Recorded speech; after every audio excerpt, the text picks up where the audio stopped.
అది Vijayawada railway station. ఓ దినాన్ని నేను ఒక దూర ప్రాంతానికి వెళుతున్నాను ట్రైన్లో. అది ఉదయకాలంగా వస్తుంది.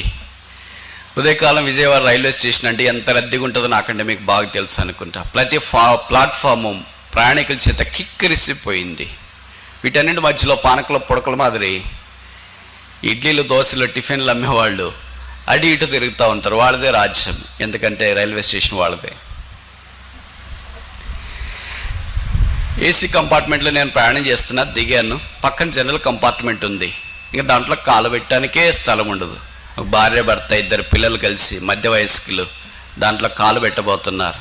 నేను బయట ప్లాట్ఫామ్ మీద ఉండి చూస్తున్నా. ఈ ఇడ్లీలు, దోశలు అమ్మేవాళ్ళు ఇట్లాగా బేసిన్ ట్రే పట్టుకొని వస్తుంటాడు కదా.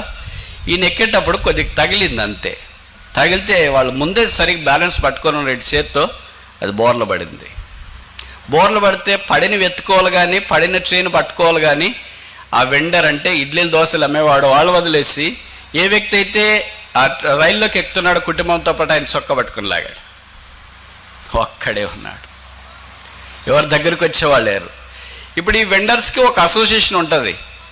ఎక్కడైనా వీళ్ళు చాలా పవర్ఫుల్. ఆటో స్టాండ్లో దగ్గరికి వెళ్ళినా ఆటో వాళ్ళు ఒకళ్ళే అనుకుంటే కుదరదు, వాళ్ళకి అంత అసోసియేషన్ ఉంటుంది ఇక్కడ. కానీ ఈయన కూడా ఒక్కడేంటే కుదరదు, వీళ్ళకంత అసోసియేషన్ ఉంటుంది. ఆ చొక్కా పట్టుకొని లాగుతున్నాడు. ఇదంతా డబ్బులు ఇస్తావా లేదా అని. పక్కన ముందు చూస్తే సిగ్నల్ పడింది, రైలు వెళ్ళిపోవటానికి రెడీగా ఉంది. ఎంత డబ్బులు? 500 రూపాయలు. డబ్బులు లేవు. పేదవాడు, ప్యాసింజర్, అది మామూలు ట్రైన్, జనరల్ కంపార్ట్మెంట్లో ఎక్కుతున్నాడు. భార్య, పిల్లలు నీ చేష్టలై చూస్తారు. భార్య, అన్నా వదలండి అన్నా, వదలండి అన్నా, మేమేం చేయలేదు కదన్నా, అదే తగిలింది కదన్నా, వదలండి అన్నా అంటుంది. వదలట్లేదు. చొక్కా పట్టుకున్నారు. పిల్లలు ఏడుస్తున్నారు. ట్రైన్ కదులుతుంది, కాలు పెట్టడానికి లేదు.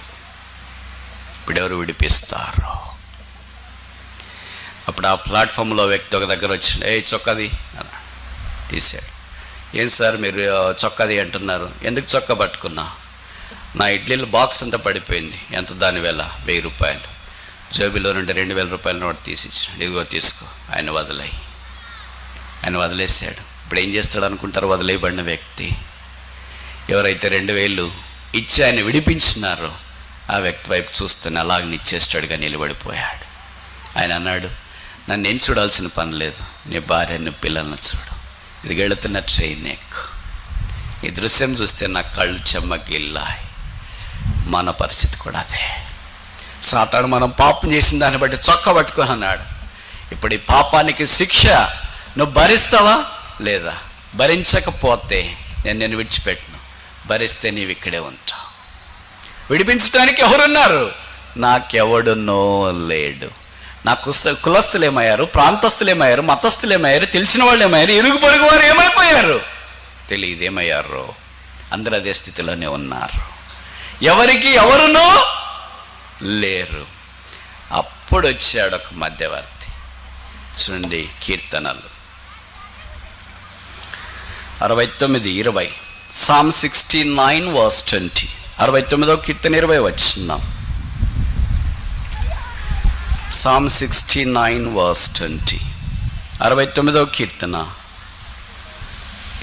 Psalm 69:20. నిందకు నా హృదయం బద్దలాయను, నేను బహుగా కృషించి ఉన్నాను.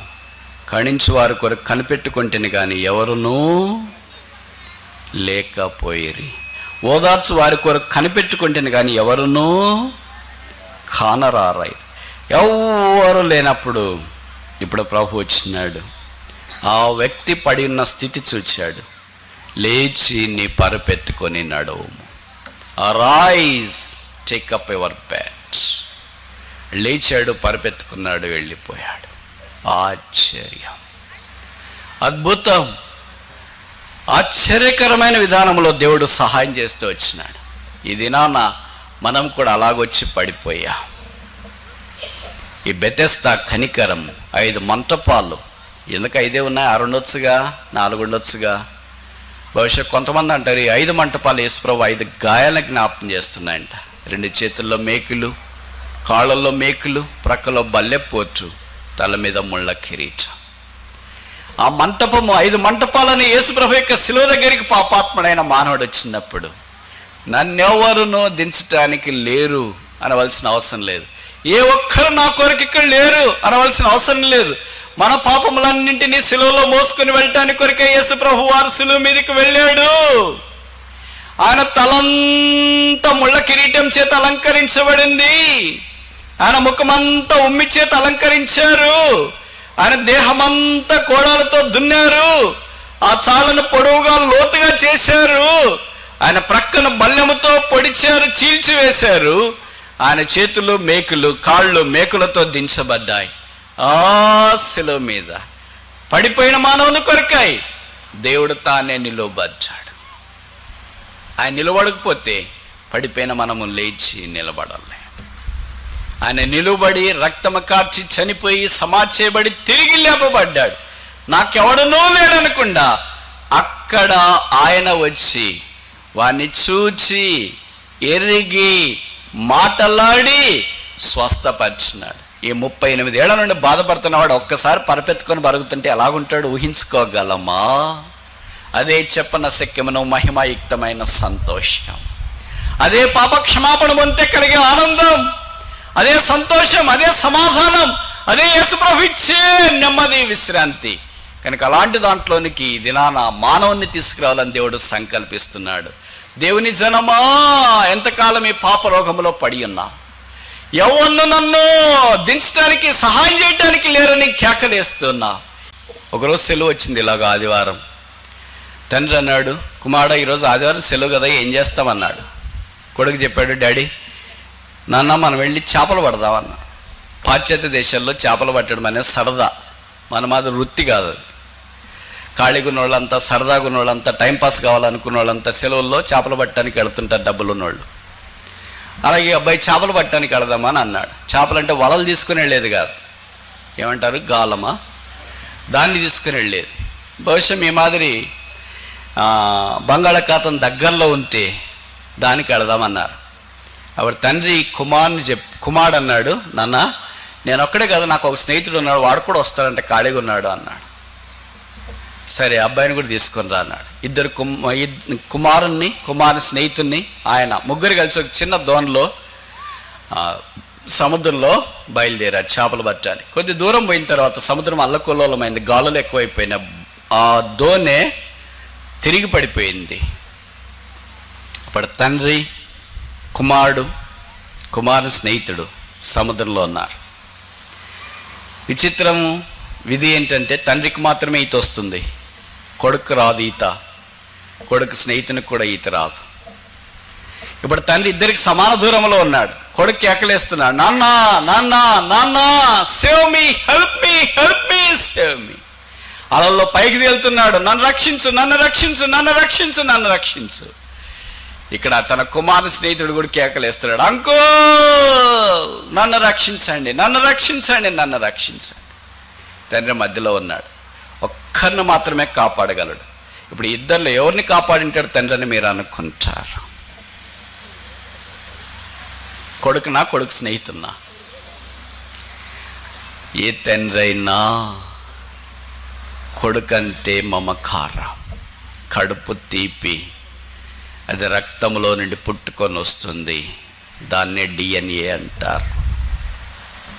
తెలియకుండానే కొడుకు వైపు పోతుంది, తెలియకుండానే కూతురు వైపు పోతుంది, వారు ఊహించకుండానే మనసు అలాగ మరలిపోతుంది. కుమారుడు కేకలేస్తున్నాడు, కుమారుని రక్షించాలనా, కుమారుని స్నేహితుని రక్షించాలా? ఈ తండ్రి అనుకున్నాడు, 9 మాసాలు మోసి కన్న తన కుమారుణ్ణి చిన్నప్పటి నుండి చేతుల మీద పెంచాడు, కడిగాడు, ముద్దు పెట్టుకున్నాడు, స్నానం చేయించాడు, బ్రష్ చేసినాడు, బట్టలు వేసినాడు, షూ వేసినాడు. తన కుమారుడు తన కళ్ళెదటే కేకలేస్తున్నాడు.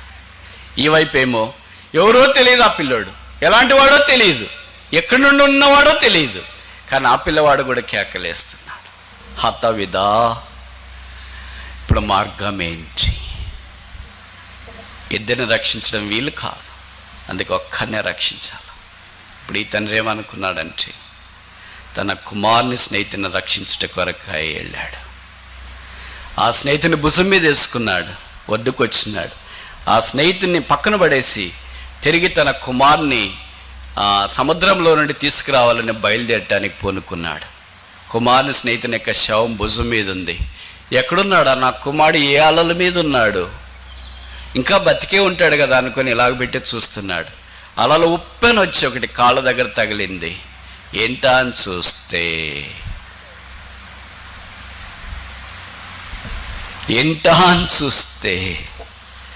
ఏంటా అని కాళ్ళ దగ్గర చూస్తే భరించలేని దృశ్యం.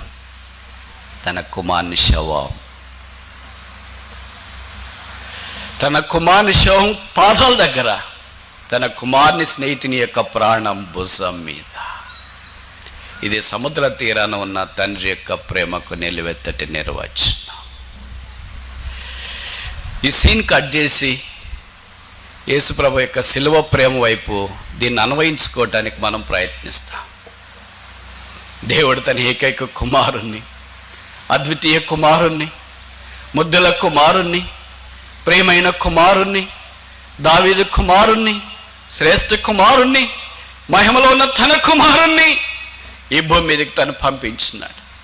ఆ యేసుప్రభు అరసుల మీద సముద్రంలో వేలాడదీయబడ్డాడు. అంటే భక్తిహీనులు అంతా సముద్రమును పోలి ఉన్నారని బైబిల్లో రాయబడింది. ఆ శిలువలో వేలాడుతూ ఉన్నాడు.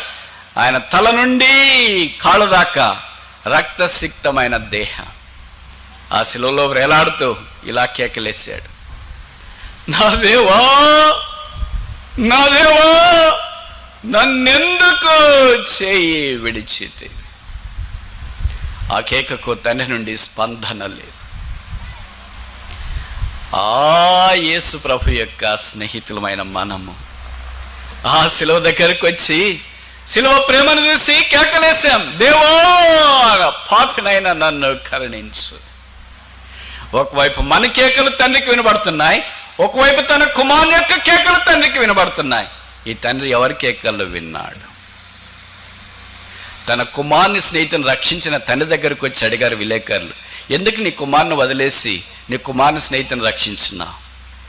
నా కుమారుడు సముద్రంలో వేసిన కేకలు నా చెవిని వచ్చిన దానికంటే నా కుమారుని స్నేహితుడు సముద్రంలో వేసిన కేకలు నా చెవికి ఇంకా ఎక్కువగా వచ్చినాయి.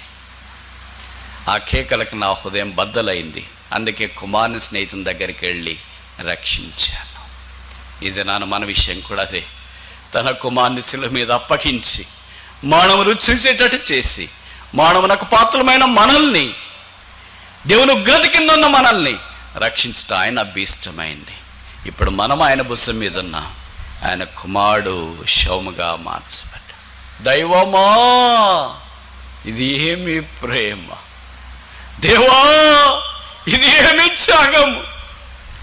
తండ్రి, ఇది ఏమి కనికరము! దేవా, ఇది ఏమి స్వస్థత! ఇలాగ ప్రేమించే దేవుడున్నాడా? కుమారుని నిరాకరించి కుమారుని స్నేహితుని అక్కని చేర్చుకునేవారు ఉన్నారా? కుమారుని త్రోసివేసి కుమారుని యొక్క స్నేహితుని భుజం మీద వేసుకునేవారు ఉన్నారా? కుమారుని శవాన్ని పాదాల దగ్గర చూస్తూ కుమారు స్నేహితుని యొక్క ప్రాణాన్ని భుజం మీద వేసుకునేవారు ఉన్నారా? ఒక్కడే దేవుడు, ఒక్కడే దేవునికి నీ నరులకును మధ్యవర్తి ఒక్కడే. ఆయనే క్రీస్తు యేసు నరుడు, ఆయనే పాపల రక్షకుడు, ఆయనే మనల్ని ప్రేమిస్తున్నవాడు. ఈ రాత్రి ఆయన ప్రేమ నిరాకరిస్తావా, స్వీకరిస్తావా? నీ స్పందన ఏంటి? మోకరించండి, ప్రార్థన చేస్తాం.